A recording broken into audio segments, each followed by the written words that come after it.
Hello, friends, and welcome to the 5th episode of Dulcius Ex Asperus, news for people who don't like news.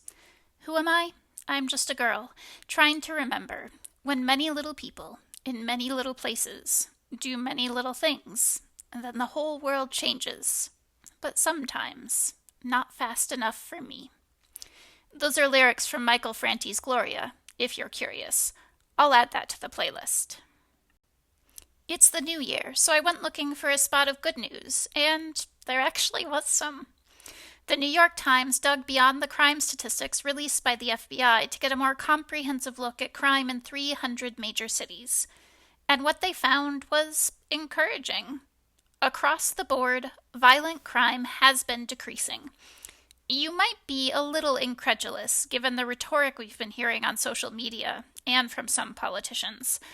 Pointing to instances of violence and chaos to stoke fear is a well-worn political tactic.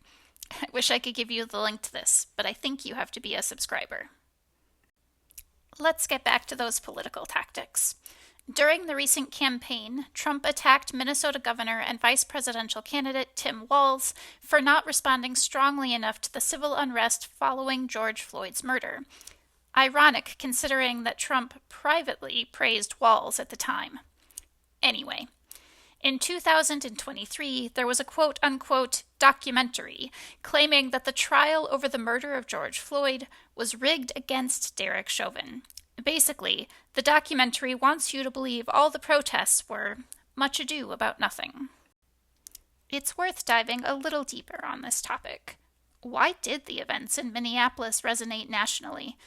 Why were there so many people eager for this message? The answers come from someone whom I probably disagree with on a lot of things.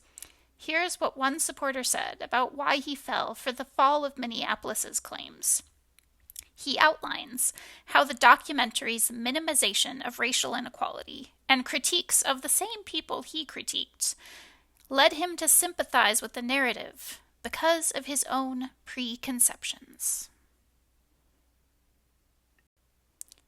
We all want to click our heels together and make our beliefs come true, conservative, liberal, or otherwise. So if you want to believe there's a moral panic around racism in popular culture, then of course you want to support a documentary that agrees with you, even if that documentary is very flawed. Propaganda and scare tactics work.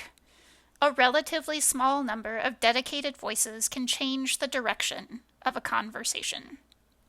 Here's a recent example of how a well-funded effort by a PR firm was enough to damage the reputation of even a high-profile, very successful actress. Thanks to social media, more than ever, we're seeing the real-world effects of what we say to each other. Over Christmas, a man drove his car into a Christmas market in Germany, killing several and injuring hundreds. On social media, the attacker supported the far-right anti-immigrant party.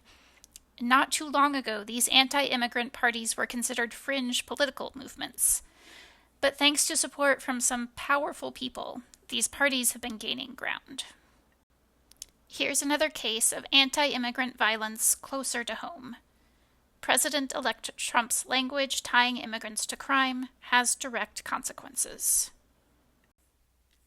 So what's the good news here? Propaganda doesn't have to work. We can be more careful consumers of social media content. And we can challenge dehumanizing language when we hear it in ourselves or in others. You can be the baddie, but you can also be part of the solution. Remember that Blake Lively story? It only took a small, dedicated group of people to change the narrative about her. That power can work in positive ways, too. Like in that song, when many little people, in many little places, do many little things, then the whole world changes. Our tip this week from Finding Steady Ground is about finding inspiration in how others have accomplished their good deeds. This could be as simple as sitting down with some popcorn and watching that new Kerry Washington movie, The 688. So, good deeds for this week. Credit for this first idea should go to my friend who reminded me of her practice recently.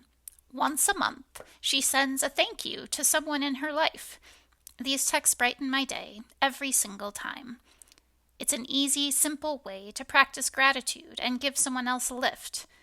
The second idea isn't quite as easy or as pleasant, but if you're willing to speak up in the moment, you might be able to make someone reconsider a hastily adopted viewpoint. Or you might help someone targeted by that comment feel a little less alone. I said I would try to get an episode out last week, and that didn't happen. Maybe I should aim for every other week instead. The news certainly doesn't take a break just because I do. Until next time, take care of each other.